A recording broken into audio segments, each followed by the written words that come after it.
the first recollection I have of working with Caesar, I remember walking around a corner and seeing an associate with his feet up on the desk and his tattooed arms. I kind of did a double take, and it was Caesar, and he was right in the midst of framing an argument for a case. And I said, there's something different about this guy. I grew up in an area that was socioeconomically depressed, and so I really wanted to do more if I could. My great-grandfather came over and fought in World War II. My grandfather worked a factory, fought in Korea, and was really influential to me growing up. He really instilled in me a sense that we need to give back to the community, we need to care about our community. I ended up pursuing my undergraduate degree while I was in the Marine Corps. I'm the first person in my family to go to college. I first met Caesar when I was his mentor during his first year at the University of Washington School of Law. He has always stood out to me for his intelligence, for his energy, and for his very active mind in being involved in a number of things and handling them all well. And spent years in special operations, and then went on to become a full-blown case officer, counterintelligence agent, interrogator, and got to serve in Afghanistan and capture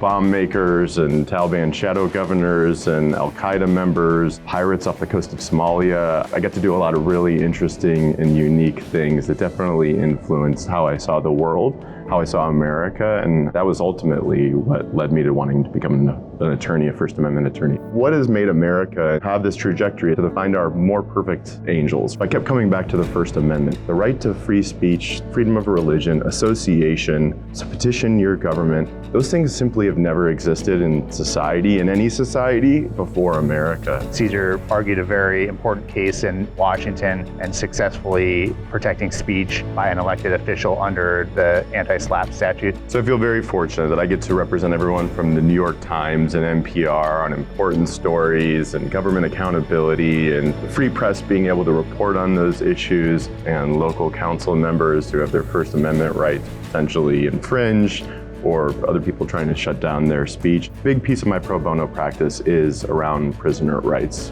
There's been an unfortunate and pernicious sort of shift in the last decade to try to limit prisoners' rights, including by banning books and communications with the outside world. And as someone with family who was in prison and who knew people who went to prison, I really have a heart for making sure, again, that their rights are protected, but importantly, that they have access to information so they can figure out ways to better themselves. Caesar, he's been a leader since the very beginning. Caesar is very good at including others with lots of different ideas and viewpoints into big initiatives. One of the things I'm very proud of is our pre-law diversity scholarship that Caesar was a big part of helping get off the ground. Being able to give back, whether it's pro bono or mentorship, can have an enormous impact, especially on underrepresented communities who need that type of help and guidance. He has a special place in his heart for taking care of veterans. He was involved in lobbying and helping to create the Washington Attorney General's Office of Military and Veteran Legal Assistance. Caesar is also involved and continues to serve on the Attorney General's Veterans Advisory Board.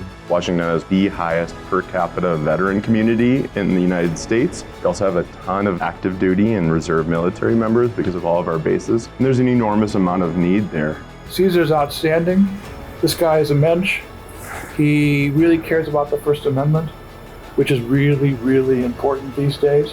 Thank you, Bruce, for everything and for all the opportunities. Yeah. Really means a lot. Congratulations.